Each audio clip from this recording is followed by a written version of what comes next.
So if you've read my book, Only Tens, you know there's a chapter in the book called When Mom Comes to Town. And in the book, I talk about the fact that I had to move my mother from Florida to live near me and move into assisted living so she could see her grandchildren and be taken care of. And in the chapter, I talk about how I created Only Tens and I had my life humming on all cylinders.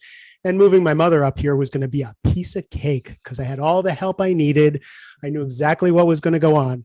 And then my mother showed up and fell apart the moment she got here. Her place fell apart. Her furniture never arrived. I had to go on a business trip. She got sick. And I only learned afterwards that that's called transition trauma. And the people who were helping me move her in said, "Oh, no, no, this happens to everybody. It's just so traumatic. Nobody can do it well." So when we were doing the Mastering Midlife podcast and now Mastering Overwhelm, what we realize is if you're, any sort of an adult and you have adult children or kids in, high school or going to college, you probably have elderly parents. So not only are you trying to keep your relationship going, not only are you trying to keep your business going, not only are you trying to stay fit, you're trying to take care of your parents. So my next guests really for me are a gold mine. I'm close to tears to tell you because I talk about this all day, every day with people on taking care of our elderly parents, whether they're self-sufficient or not, they need more and more. So Mike and Kim Barnes, they spent 30 years on TV. So if you're watching the video, you might, recognize them. So, they're good looking, smart people. They've had careers, but now they probably had no idea that they were going to be doing this. And they learned for themselves, that dealing with Alzheimer's and pacemakers and pneumonia while raising kids and all that was really tough. So they dedicated themselves and founded a place called parentingagingparents.com. Parentingagingparents.com. Tell me that isn't the perfect name. So I invited them to be on the show so they could share a few things that you're probably going through or going to go through and maybe get some help. Guys, thanks for being on the show. Thank you so much for having us. Yeah, it's very good to be here. So that story that I just told about my mother probably is something that you went through yourselves and deal with all the time with people. Can you just share with me your origin story? Like, why did you leave the glamorous life of TV to help people with this? Well, my mom has Alzheimer's. And as we all know, Alzheimer's is not an overnight disease. She started showing signs about 10 years ago or so. At the time, my mom and dad lived in a house by themselves, about an hour east of Dallas, Texas. And everything was fine. But as my mom was getting worse and worse, my dad was taking care of her where my dad doesn't cook and then my mom couldn't cook. So they would go out for breakfast and come home and go out for lunch and come home and go out for dinner and come home. And my dad spent most of his day up in the second story study, just watching the stock market, because that's what my dad likes to do. And my mom was just sitting by herself in front of a TV, sometimes not realizing what she was even watching. Anyway, my sister and I talked to my dad about, we really think it'd be better if you moved to independent living. And my dad was a little resistant at first because he kind of pictured a nursing home like my grandfather lived in back in the 80s. Not like that. It's more like a nice dorm with all the activities. Mm-hmm. Cruise ship. Yeah, really. It is. It's so nice. Anyway, they finally moved about 7 years ago. And within a month or two, my dad talks to me every day, but he's like every day saying, "Son, this is the best move we've ever made. Oh my gosh, nice. This is so nice." Well, they lived there for, I guess, about 3 years in my mom's Alzheimer's. Although it was better for her that she was getting more interaction with other people, it was still getting worse. That's the way Alzheimer's is. And my sister and I, again, approached my dad and said, "Mom's going to need to move to memory care, not tomorrow, but soon. And you're going to have to buy into it, because if you don't, it's not going to work." So he said, "Okay, well, y'all are in charge. I don't want to have anything to do with it." So we're like, "Okay, great." So my sister and I went and looked at 4 memory care places near the independent living place where they lived. And we walked in thinking, "Oh, this is going to be easy, like looking for an apartment." We have the will, the power of attorney. We have the medical directive. We're very prepared. This is going to be easy. And we quickly realized that we didn't know the questions to ask. We didn't know what to look for. We didn't know what the red flags could be. And we were totally overwhelmed. And we wound up picking the place that actually one of the ladies there hugged my sister when she got a little emotional.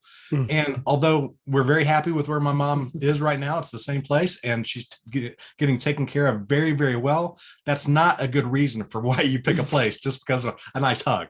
Oh, when the place that my mother went to was Kelly, the woman who was the salesperson. She gave me a hug that changed my life. See? So yeah, I totally get it. So it was hard for you guys, and your father was cooperative, and you had the means to take care of them, and they had the means to take care of themselves, and it was still really tough. Yes, exactly. It's very emotional. And my mom is in a different situation because she is single. And so that adds a little bit of a different dynamic because she doesn't have a partner like Mike's parents have each other. But I think that for us, we dealt with more issues like getting scammed and having to start taking over finances and some of those issues that are really, really hard. And not wanting to move at first. Right. And not wanting to move at all at first. And then fortunately, her brother was actually the one who mentioned it to her again. And that actually kind of opened her eyes and made it seem, okay, let's take a look at this. So she ended up moving into independent living about 3 years ago. And she was a little resistant, but it has been so great. And we're actually getting ready to move her again. And so as you were talking about earlier about all of the things that we're doing at the same time while we're doing our business and taking, working with our children, whether they're, young or how old are your kids? Or they're 22 and 25. And so in the next 3 weeks, I'm moving my daughter to New York City for a job that we are taking, suitcases, and that's it. And then I'm coming home on a Monday, and on Friday, I'm going back to Houston, which is where my mom is in a different city than I am, and moving her to a new independent living. So in 3 weeks, I'm moving both of them in the middle of trying to work and support our son and, help our son and with things he might have come up and we're, all of this at the same time. And it shows just how overwhelming it can be because you're kind of you're kind of reaching to both sides, if you will, your parents and your children, as well as all the things that you're doing together. Yeah. So what do you think surprises people most? To me, the biggest surprise is that so many people who get into our situation feel so alone. I thought because of what we went through with my mom and looking for the memory care places that people are overwhelmed because we don't know what we're doing. Mm-hmm. We have no idea that there are people out there who can help for free, but I have no idea that there are support groups. There are so many things out there, so many resources to use that we don't know about. Mm-hmm. So that's the main thing I thought that we needed. But once we started Parenting Aging Parents on Facebook, we realized that so many people join the community and say, I'm so glad I found this place because I have felt so alone. Mm-hmm. So I think people feeling alone, I think the fact that nobody talks about it because we don't think to tell our friends, hey, mom is going through this. Is your mom doing the same thing? So that's part of it, that people don't talk about it. And I think that it also has been surprising that it takes more time than you might think. Yeah. And especially for those people who are doing hands-on caregiving and they have parents living with them, I can't even imagine how difficult that is. We're not in that situation because both of our parents are in communities where they get a lot of support there, but even still just needing to drive to Houston and back, for a 24-hour stint just to help her get ready to move, those kinds of things. And, or even just the phone calls that you might be trying to make during the business day that you're trying to make sure that, okay, has she gotten the referral for that doctor's appointment? Okay. When did she get that? Did she get her blood drawn like she was supposed to? Wait, when is her next appointment for, that? And just trying to manage all of that becomes something that she's just always done on her own. I've never been a part of that. And yet now I feel like I need to. So I'm trying to manage our stuff as well as her stuff now too. Yeah. My dad had Parkinson's and I was flying to Florida every 3 weeks. My mother and father, and he was we got him into a nursing home, but I was going down every 3 weeks. And then there was one day where I had to leave. I had to catch my flight. And my dad said he had to go to the bathroom. My dad really couldn't talk, but he kind of mumbled that he had to go to the bathroom. So I was trying to get a nurse to help him to go to the bathroom, and nobody would help him. Aww. And nobody could help, and I kept going back and forth. And I'm like, I have to. So I went to the nurse's station, and then I just burst into tears. I fell to the ground. I'm a grown man, right? I fell to the ground, burst into tears, and I just said, I can't do this. I cannot leave my dad. And then a wonderful nurse hugged me and she said, I will go into your dad now. You go home and go. So I was never there long enough, right? Mm-hmm. Never home with my kids and all that. So I'll talk about what you guys do and first talk about the emotional piece, because we have to navigate and be smart about Medicare and medicines and doctors and scams and all this stuff, and argue with our parents about all this stuff. Yeah. But what about, we don't talk about our own mental health. Yeah. What about the stress that people go on and deal with alone? Well, Do you talk about that much? In one of the speeches that we give, the presentations that we give, I like to start out talking about how the fact that it was about 6 months ago, 6 months before my mom moved into memory care, I was sitting in the car with her. This is during COVID, so you couldn't go in everywhere. And my dad ran in somewhere to grab something. So I'm sitting alone in the car with my mom, and she said a couple of things that made me realize that even though I'd been with her all day, she had no idea who I was. Mm-hmm. And that's not fun. When you're over 50, she's been your mom your whole life. You've had a close, good relationship with her, and she doesn't know who you are. Ouch, that hurts. But you've got to realize to not take it personally. It's not her choice. But hold on, before you realize to not take it personally, how do you deal with the emotional heaviness of that? Right? You can't just skip over it and go, okay, my mom has Alzheimer's. I'm not taking it personally. That ouch piece is a lot bigger than what you're saying. The ouch piece at first, but because before she didn't recognize me, for years and years and years, she would forget what she had done or what was said and not know things, and would argue about it, especially stage 5 of Alzheimer's, which is so bad, where there's lots of arguing.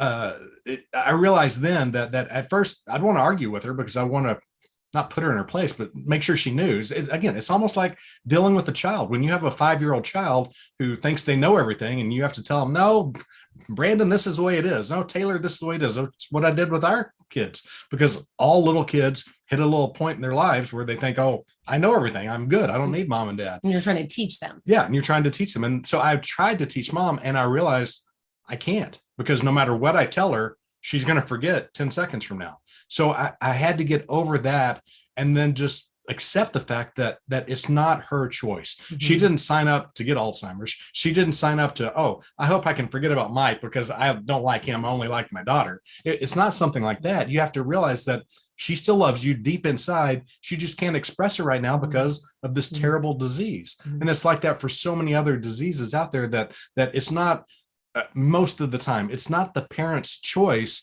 to be such a burden for you. It's just the way I'd say the cookie crumbles, but it's the way the dominoes fall. It's the way life happens. And now it's up to us to take care of them the way they took care of us for so long. That's such a wise thing you just said about dealing with your own victimhood, right? That I'm such a victim that I have to take care of this person who's not treating me well, right? So a lot of people, their parents don't treat them well because they're not feeling well. They're on medication. My mother had narcissistic disorder. When it finally dawned on me, I'm not in relationship with my mother. I'm in relationship with a disease. My mother loves me. This disease, I don't know what to That's do. Exactly right. That's not my mother. An interesting way to I think like about the way it. you phrased that. So, and I'm not going into the mechanics of everything that you do, because I think you guys have really got a good, mature handle on all the baggage that comes with it, right? So you talk about scams. I never even thought about that one. What did you go through with a scam? Talk about that, and how do you deal with the scams for your parents? Oh gosh, we've had quite a few. And even just today, I went into her email, and there are scams in her email because they've gotten so much more elaborate and sneaky and sophisticated to where, I think just today I saw the email that's supposed to be from PayPal that says, hey, we're just confirming your $1,000 purchase.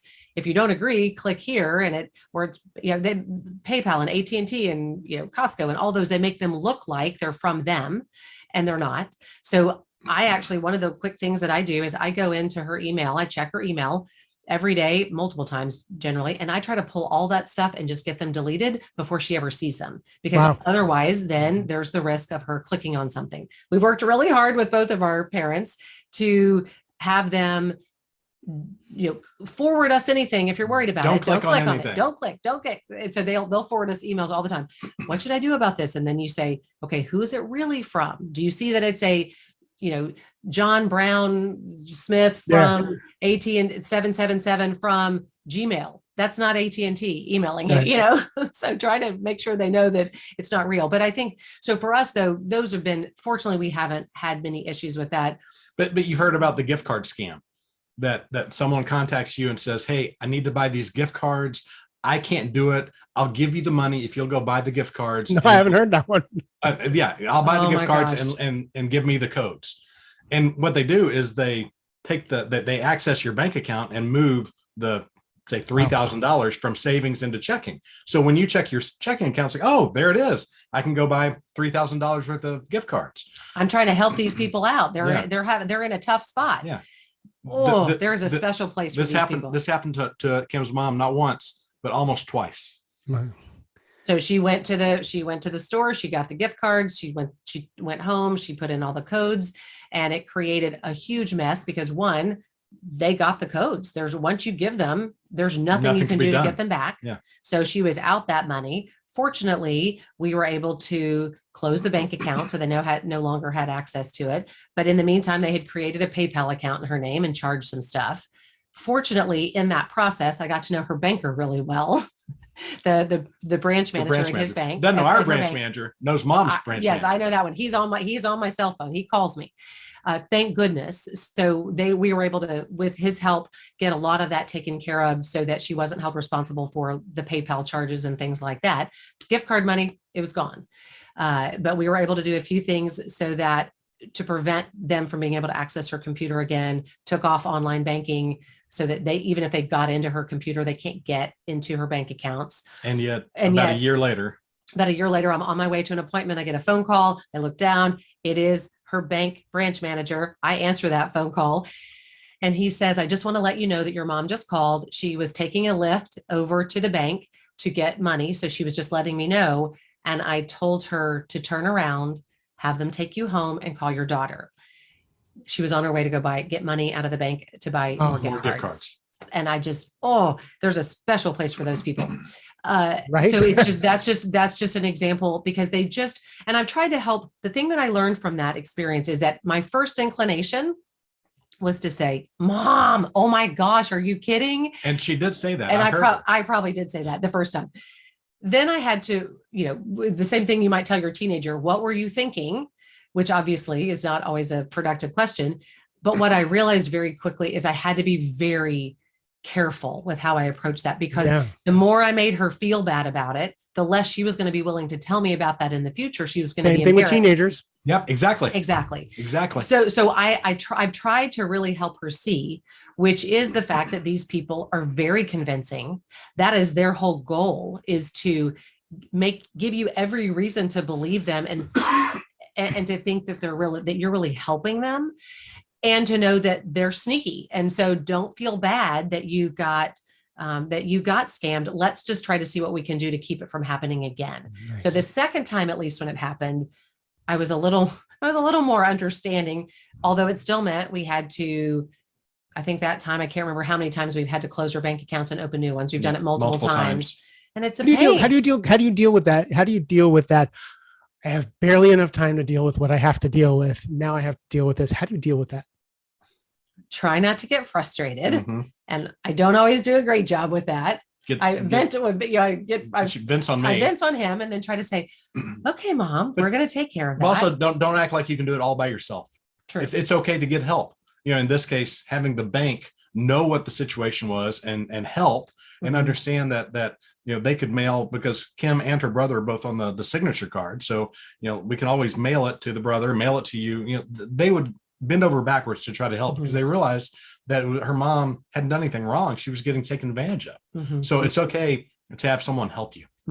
Yeah. For me, the resentment, I was trying to figure out, I was writing my book, Only Tens, and Only Tens is a whole thing about, I only do what is a 10, what I want to do, what I need to do. Right. And all this stuff. And then my mother came in and just kind of, blew that up. And it wasn't, and I was actually, just before the book was going to be published, I was going to fly to California to talk about how my life was perfect because I found this whole new time management system. I created this and my life is perfect. And my mother came in and I'm like, I can't go on the stage and talk about this because my life is a mess now that my mother had come to town. And what I realized on the plane out to California before I talked was the 10 was no longer all the things on my list.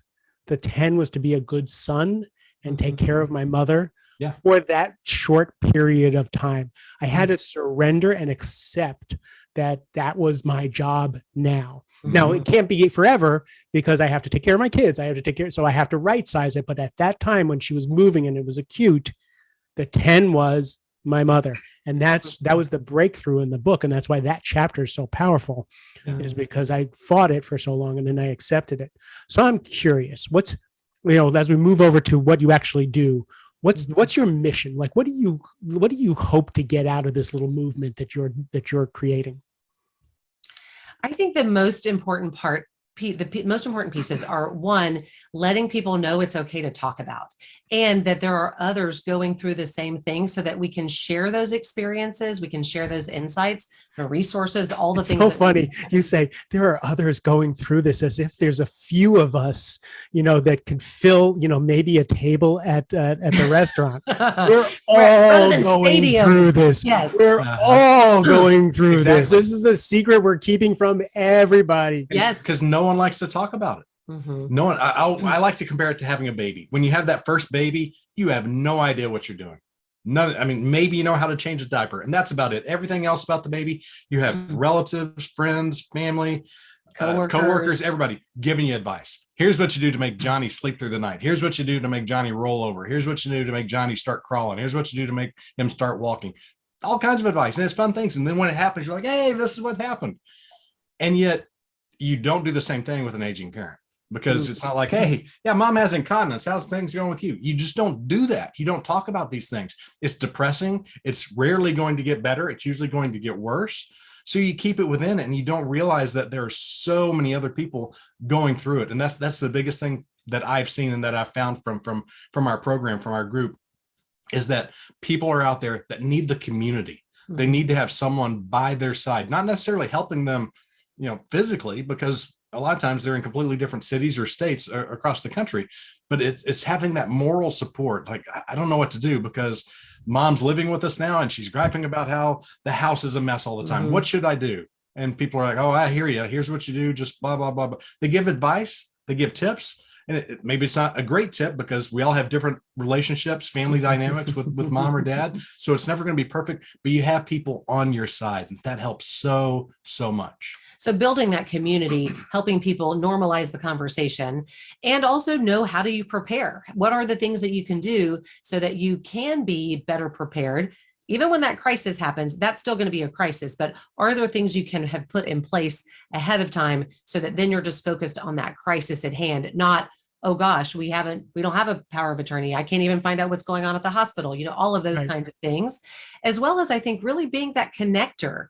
Can we help people find those services and providers that are out there? Because there are so many of them, but as the adult child, we don't know that they exist. We don't know what they're called. What do I even type in Google? I don't know. So really, how can we really just support adult children? So I guess at the end of the day is, I feel like our mission is to support adult children through this process so that they can feel prepared, that they can take good care of their parents and be able to enjoy that relationship in the way that they can, depending on the situation.